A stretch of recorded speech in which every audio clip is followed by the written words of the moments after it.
Fresh veggies, get your health kick. Donuts. Who wants a donut? You want a donut? Let's go. Donuts. We got apples, bananas, donuts. carrots, selling oranges. donuts. Come get your veggies. Donuts. Get your donuts. Hot donuts. Fresh donuts. Oh man, donuts. Sir, would you like to buy some donuts to support your local high school? I would love to, but because of this new Let's Move initiative, you're no longer allowed to sell those on school grounds. But sir, think of the children. They love donuts. I'm sorry, but it is no longer their decision to make. It's the government's. Finally, someone's doing something about the unhealthy foods in America's schools. The less unhealthy foods we have, the better.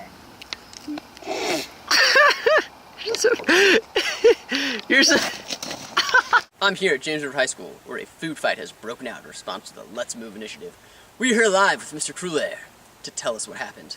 I was just minding my own business, selling a few donuts, trying to raise money for the school, when all of a sudden the men in black show up and tell me I can't sell no more donuts. Believe you me, I'm outraged. Wouldn't you say, though, that the ban of sale of unhealthy foods at school is a good thing due to the recent rise of the childhood obesity race in America? I agree that childhood obesity is a problem, but I do not think the government should tell us what and what not we can sell. I believe that the parents should be responsible for the health of their children, not the government.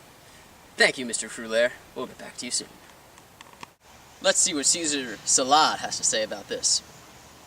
Since childhood obesity rate has risen nearly 30% in recent years, do you think that providing healthy foods in schools and prohibiting the sale of junk food is a good way to reduce this trend? I strongly agree that the government needs to respond to this health crisis. America's fat, and it's the government's responsibility to make our kids healthy. I mean, who else is going to raise them? Their parents? Very good point. What do you think has contributed to this rise in the childhood obesity rate? I think that the lack of physical activity, coupled with the absence of healthy foods and increased portion size, leads to the increase of childhood obesity in America. Thank you, but don't you think a kid's health should be monitored by their parents and not the government? When the kids' parents don't take action, the government needs to step in. Okay, thank you. You've heard from both sides of the coin today, but here are the cold hard facts. 1 in 3 children suffer from childhood obesity, and 50% of all children born after the year 2000 will suffer from some sort of diabetes in their lifetime. Children are being less physically active than they have been in the past, while eating less home-cooked meals and more fast food.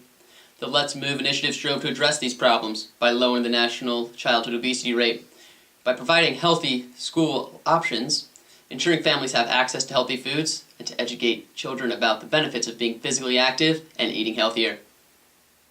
There are some major criticisms about this, however.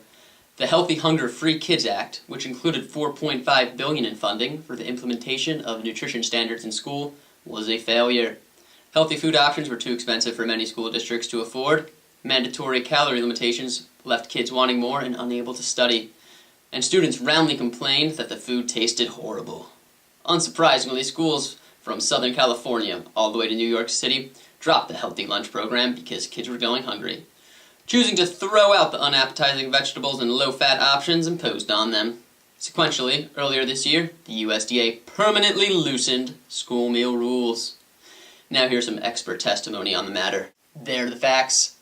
The only question remains, should it be the government's job to parent our children by controlling their diets?